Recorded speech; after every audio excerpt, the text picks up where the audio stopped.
Okay, so my Celtics are going back to the finals. That makes me happy, obviously, even though I sound the exact same no matter what I'm talking about. I just kind of want to ramble about the 24 Celtics for a little bit. I don't even know how well this video is going to do. And if you're wondering, yes, I will address the state of the Eastern Conference as it has been around the Celtics in these playoffs. This team has been fantastic all season, and it was clear about 10 games into the year that they were probably going to be the one seed, between the Bucks perimeter defense stuff, Philly dealing with injuries. Although, granted, Embiid went down like a little farther into the season. And how seamless of a fit Porzingis was, giving him the spacing and everything. Derek White's continued growth from three and everything. Tatum and Jalen continuing to be awesome, and obviously getting Drew. And I mean, that whole thing just falling into their lap. It was clear pretty early on, they're probably going to have the one seed locked up. And so it put me in this awkward spot of I loved watching the team, but the lack of surprise, the lack of adversity throughout the season, unless they were going to be playing like the Nuggets or super close T-Wolves game, and then they fly to Milwaukee and get blasted by 35 points. But it resulted in just kind of a weird regular season for me and the team where I was watching and I was loving it, but it was also, especially for the sake of content, it was probably the least that I talked about the team all regular season. Let me tell you, there were some years, if you were watching, where it was every other week there was a new complaining about the Celtics video. Thank you guys for watching, of course. And the thing I got to back up with on that type of stuff is there were many years there. The Jay Crowder, Avery Bradley seasons. I loved those teams, but you knew there was a ceiling on those teams, whether it was round 2, round 1, if Isaiah managed to carry them to the conference finals. So you don't want to take your team being really good for granted, definitely. And so, even as they were amazing, there were still the little lingering things of, them against another great team, execution down the stretch. Will the Celtics occasionally dissolve into a little more ISO-heavy stuff as opposed to, Derek White screening for Tatum, Drew screening for Tatum, or screening for Jalen, whatever, just anything to keep the ball moving, Porzingis pick and pops, whatever, right? And I was looking forward to, in the playoffs, seeing them, push to some sort of a brink. Look, I'm pretty sure that my take on this team before we even got to the postseason was, if they don't make the finals, something very bad happened, basically, for them, right?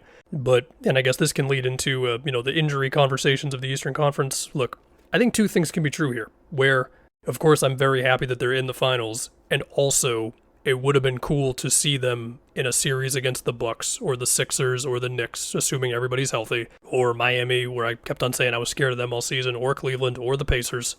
Again, fully healthy, duh. And, Porzingis going down in round 1, that potentially set up that fear, right? But then, we can't ignore this, and I'm not trying to get into the whole, is this the easiest playoff runner of all time or whatever? The Eastern Conference was decimated with injuries, and I think even if Porzingis was hurt, the other teams felt it more than the Celtics did. And some of that's a note to how beautifully built the roster is and all that stuff. Hell, by the time the finals begin, Porzingis is going to have, a month of recovery time? So hopefully he's good to go. But still, there's an alternate reality where the Knicks are not riddled with injuries. Giannis is healthy for the entire playoffs. Dame as well. Embiid doesn't go down in the middle of the regular season, which tanks the Sixers' regular season record. And even in that scenario, I'm still thinking the Celtics get through, but obviously it's not going to be as smooth as this was. And that's not even counting the injuries that the teams they did play dealt with. And so for Miami, that was Jimmy and Rozier out, and Duncan Robinson was recovering from an injury in the Celtics series. He did play, but that was it. He played. Round 2, Jared Allen and Donovan Mitchell, and then Halliburton here in round 3. But yeah, and so what you got was Miami went nuts from 3 in game. You had one Cavs game there, game 1 of this Pacers series, which was probably the most genuine adversity that I felt like the Celtics were going to have to face, which is they're going to be down 0-1 to the Pacers off of, the Pacers clearly proving that they can score against the Celtics, right?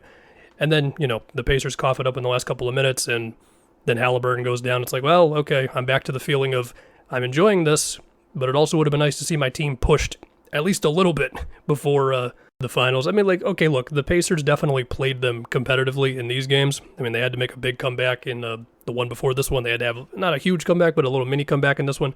The story of them were pretty similar. They just upped the intensity on defense. That's my little spiel I'm going to have for that. But with all due respect to the Pacers, once Halliburton went down, any sort of little doubt that I had in my mind was pretty much all the way gone. But like I said 2 minutes ago or whatever, no matter what the circumstances are, I'm happy they're in the finals. Listen, if you want to be the guy who says the Celtics' path was super duper easy, therefore I do not respect them, I can't stop you, man. It's only sports at the end of the day.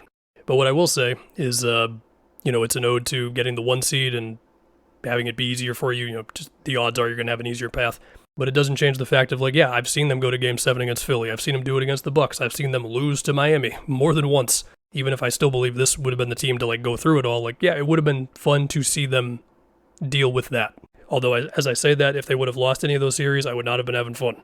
And now one thing that I've seen Celtics fans bring up as well, the Celtics have dealt with injuries themselves over the years. Time Lord, Isaiah, Kyrie. I mean, in that same one, Hayward, Marcus Smart being out for, I forget the exact year, but he missed, a decent chunk of playoff games. Jalen was out in that round one where they lost to the Nets, and then the next year they beat the Nets, that whole thing. And then, of course, Porzingis this year. So for what all that means, I don't know. And so as we are now on the eve of their second finals in not so many seasons, most likely going to be facing the Dallas Mavericks with Luka being the best player in the series and Kyrie who's been going crazy. Look, Dallas's defense is great. Hopefully Lively's good. Hopefully Luka's knee is good. This is not a finals preview video. Obviously I will be doing that in a little bit here, but yeah, I just hope they win, man.